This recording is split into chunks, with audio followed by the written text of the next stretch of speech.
आज या ठिकाणी माननीय जिल्हाधिकारी साहेबांना आम्ही त्या ठिकाणी निवेदन देऊन विनंती केली आहे की NH 211 क्रमांक जो आहे सोलापूर आणि संभाजीनगर हायवे, तर त्या ठिकाणी 22 पाटी जी आहे त्या 22 पाटीच्या नजीक त्या ठिकाणी ऐन NH हायवेवर एका दुमजली इमारतीमध्ये त्या ठिकाणी वरच्या मजल्यावर त्या ठिकाणी इलिगल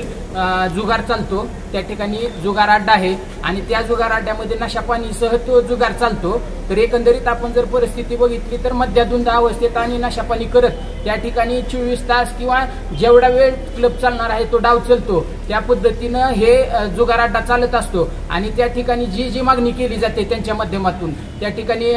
मांस असेल किंवा मद्य असेल किंवा इतर जी काही त्यांची मागणी असेल त्या स्वरूपात त्या ठिकाणी नशापानी त्या ठिकाणी उपलब्ध करून दिलं जातं आणि त्या माध्यमातून हे क्लब चालक जे असतात ते त्या ठिकाणी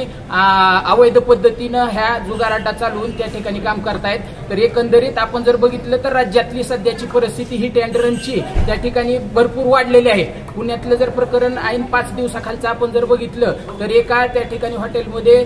पार्टीनंतर जो पुरुष त्या ठिकाणी ही ड्रायव्हिंग करत होता तर त्या ठिकाणी एका पोलीस बंधूचा त्या ठिकाणी जीव गेला। त्याचबरोबर पोर्श कारनं उडवलेलं सुरुवातीचं ते अगरवालचं जे प्रकरण होतं त्यानंतर लगेच जूनमध्ये त्या ठिकाणी मिहिर शहाच्या माध्यमातून त्या ठिकाणी ही टेंडरन झालं। तर एकंदरीत जर आपण परिस्थिती बघितली तर मोठमोठ्या शहरात त्या ठिकाणी ह्या घटना आयडेंटिफाय होत असतात, परंतु ऐन ह्या ग्रामीण भागात किंवा उस्मानाबाद सारख्या कमी ह्याच्या शहरामध्ये किंवा आसपासच्या परिस्थितीमध्ये त्या ठिकाणी जर NH हायवे लगत असे जर अड्डे उभारले जात असतील तर पोलीस प्रशासन कुठल्या पद्धतीनं काम करतंय किंवा एकंदरीत फडणवीस साहेबांचं फक्त इलेक्शन पुरतंच लक्ष आहे का आणि हे जे जीव जाणार आहेत ते त्या ठिकाणी नागपा असतील किंवा इतर जे कुठले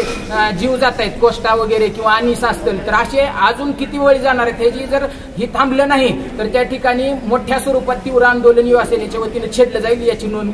त्या ठिकाणी गृहमंत्र्यांनी आणि प्रशासनाने घ्यावी।